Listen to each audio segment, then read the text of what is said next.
پیارے رسول صلی اللہ علیہ وسلم نے فرمایا، خوف خدا سے جسم کے رونگٹے کھڑے ہو جانا بڑی سعادت کی بات ہے، بڑی خوش نصیبی کی بات ہے۔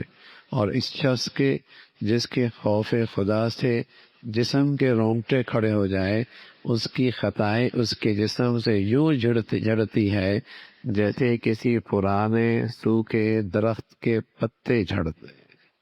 اور بعض اوقات اس درخت کے سوکھے اور پرانے ہونے کی وجہ سے ایک بھی پتا اس پہ نہیں رہتا۔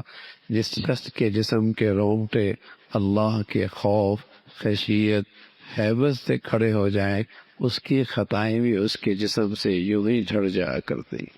اللہ نے انسانی فطرت بنائی ہے کہ جسم کی کیفیت کا اظہار، جسم اندر دل کی کیفیت کا اظہار جسم پہ ہوتا ہے۔ اندر خوشی ہو تو چہرے پہ مسکراہٹ ہو جاتی ہے اور بس اوقات ہنسنے بھی لگتا ہے۔ اندر حزن اور غم ہو تو اس کا اثر بھی چہرے پہ ہوتا ہے، بس اوقات آنکھوں سے آنسو بھی جاری ہو جاتے ہیں۔ اسی طرح خشیت اور خوف خدا اور اللہ کی ہیبت، اس کا تعلق بھی دل کے ساتھ ہے، لیکن اس کا اثر جسم پہ بھی ظاہر ہوتا ہے۔ جسم کے رونگٹے اللہ کے خوف سے کھڑے ہو جاتے ہیں۔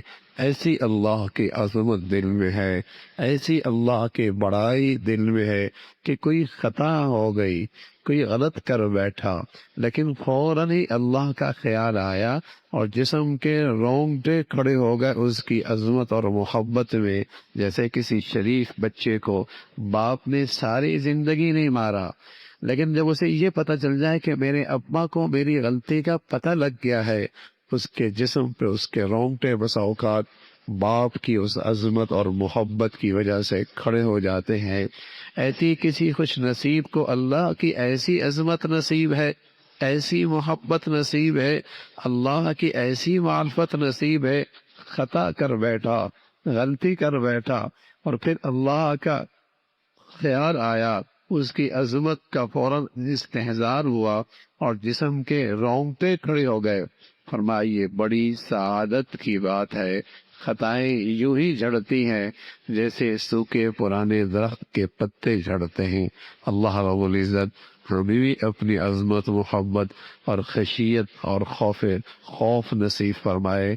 اللہ کے نبی دعا کیا کرتے تھے، اے اللہ امت کو وہ دعا سکھائی ہے، اے اللہ اتنا خوف دے دے جو آپ میں اور آپ کی نافرمانی کے درمیان رکاوٹ بن جائے۔ امت کو دعا سکھائی ہے، اے اللہ اتنا خوف دے دے جو گناہ میں اور آپ کی نافرمانی میں وہ رکاوٹ بن جائے۔